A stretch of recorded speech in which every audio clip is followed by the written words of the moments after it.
പ്രിയ പ്രേക്ഷകർക്ക് സീരിയൽ ന്യൂസിലേക്ക് സ്വാഗതം. കൂടുതൽ സീരിയൽ ന്യൂസുകൾ അതിവേഗം ലഭിക്കുന്നതിനായി ഈ ചാനൽ സബ്സ്ക്രൈബ് ചെയ്യുക, ബെല്ലൈക്കൺ മറക്കാതെ ക്ലിക്ക് ചെയ്യുക. വീഡിയോ ഇഷ്ടമായി എങ്കിൽ ലൈക്ക് ചെയ്യാൻ മറക്കരുത്. മഞ്ഞിൽ വിരിഞ്ഞ പൂവ് എന്ന പരമ്പരയിൽ അപ്രതീക്ഷിതമായ സംഭവങ്ങളാണ് ഇപ്പോൾ ഉണ്ടായിരിക്കുന്നത്. മല്ലികയ്ക്ക് എതിരായ തെളിവുകളിലെല്ലാം പ്രതിഭ പോലീസിൽ നൽകുന്നു.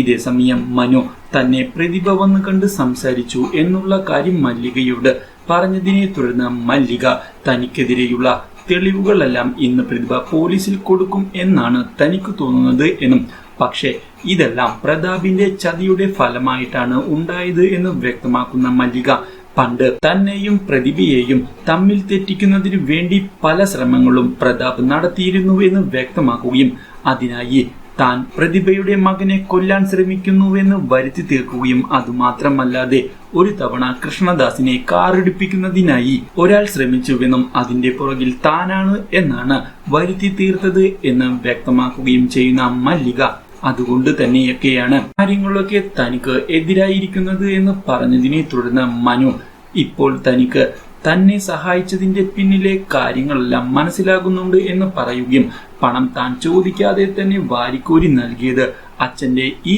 ഉപദ്രവങ്ങളെല്ലാം താൻ അറിയാതിരിക്കുന്നതിന് വേണ്ടിയാണ് എന്ന് പറഞ്ഞതിനെ തുടർന്ന് പ്രതാപ് നിന്നെ പ്രോത്സാഹിപ്പിച്ചതെല്ലാം സ്ത്രീ വിഷയങ്ങളിലായിരുന്നുവെന്നും സ്വന്തം തെറ്റുകൾക്ക് നേരെ കൈ ചൂണ്ടാതിരിക്കുന്നതിന് വേണ്ടിയാണ് അയാൾ ഇങ്ങനെയൊക്കെ പ്രവർത്തിച്ചത് എന്നും വ്യക്തമാക്കിയതിനെ തുടർന്ന് മനുവാകെ പകച്ചു പോകുന്നു. എന്നാൽ ഇതേ സമയം പ്രതിഭ നിർണായകമായ തെളിവുകളെല്ലാം നൽകിയതിനെ തുടർന്ന് അത് പോലീസ് പരിശോധിക്കുന്നു. മല്ലിക തന്നെയാണ് എഴുതിയത് എന്ന് ഉറപ്പിച്ചതിനെ തുടർന്ന് കത്തുകൾ നല്ലൊരു തെളിവാണ് എന്ന് അഭിപ്രായപ്പെടുകയും ചെയ്യുന്നു. എന്നാൽ ജോസഫിക്ക് നിർണായകമായ കുറച്ച് ചോദ്യങ്ങൾ കൂടി ചോദിക്കാൻ ഉണ്ട് എന്ന് പറഞ്ഞതിനെ തുടർന്ന് എന്താണ് എന്ന് പ്രതിഭ ചോദിക്കുന്നു.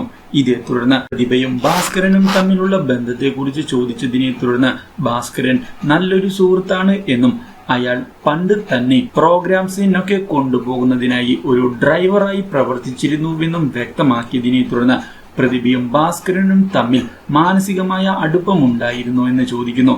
പക്ഷേ ഇല്ല എന്ന പ്രതിഭ മറുപടി നൽകിയതിനെ തുടർന്ന് വിവാഹത്തിന്റെ കാര്യം അറിഞ്ഞപ്പോൾ ഭാസ്കരന്റെ പ്രതികരണം എങ്ങനെയായിരുന്നുവെന്നും ചോദിക്കുന്ന ജോസഫിനോട് മൗനമായിരുന്നു ഉത്തരം എന്ന് വ്യക്തമാക്കുന്ന പ്രതിഭയോട് പ്രതിഭയെ അയാൾ സ്നേഹിച്ചിരുന്നുവെന്ന് വ്യക്തമാക്കുകയും അതുകൊണ്ട് തന്നെ കൃഷ്ണദാസിനെതിരെ അയാൾ നീങ്ങും എന്നുള്ള കാര്യത്തിൽ ഉറപ്പുണ്ട് എന്ന് വ്യക്തമാക്കുകയും ചെയ്യുന്നു. ജോസഫ് പറഞ്ഞത് ശരിയാണ് എന്ന് പറയുന്ന കമ്മീഷണർ അതുകൊണ്ട് തന്നെ ആ വഴിക്കും ചിന്തിക്കണം എന്ന് വ്യക്തമാക്കുകയും ചെയ്യുന്നു. ഇതേ തുടർന്ന് പ്രതിഭ തൽക്കാലത്തേക്ക് വീട്ടിലേക്ക് മടങ്ങുന്നു. എന്നാൽ ഇതിനിടയിൽ അപ്രതീക്ഷിതമായി സോനയും വിനയനും സഞ്ചരിച്ച ബൈക്ക് അപകടത്തിൽപ്പെടുകയും വിനയന് കാര്യമായി പരിക്കേൽക്കുകയും ചെയ്യുന്നു. ഇതേ തുടർന്ന് വിനയനെ ഉടൻ തന്നെ ഹോസ്പിറ്റലിലേക്ക് സോന എത്തിക്കുകയും ഈ വിവരം PK നിലയത്തിലേക്ക് വിളിച്ചു പറയുകയും ചെയ്യുന്നു.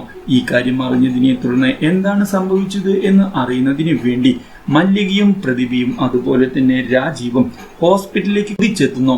ഇതേ തുടർന്ന് ഉണ്ടായ സംഭവങ്ങളെല്ലാം വ്യക്തമാക്കുന്ന സോന ഒരാൾ മനഃപൂർവ്വമാണ് ആക്സിഡന്റ് ഉണ്ടാക്കിയത് എന്ന് പറയുകയും ചെയ്യുന്നു. ഈ കാര്യങ്ങളെല്ലാം അറിയുന്നത് മല്ലികയെയും പ്രതിഭയെയും രാജീവിനെയും ഞെട്ടിക്കുന്നു. എന്നാൽ ഇതേ സമയം അവിടേക്ക് വരുന്ന ഡോക്ടർ അത്യാവശ്യമായി വിനയന് ബ്ലഡ് ആവശ്യമാണ് എന്നും ഇപ്പോൾ കിട്ടിയില്ല എങ്കിൽ വിനയന്റെ കാര്യത്തിൽ പ്രതീക്ഷ വേണ്ട എന്ന് വ്യക്തമാക്കുകയും ചെയ്യുന്നു. അപ്രതീക്ഷിതമായ ഡോക്ടറുടെ ഈ വാക്കുകൾ കേൾക്കുന്നത് സോനയെ തകർത്ത് കളയുന്നു. Do like, share and subscribe.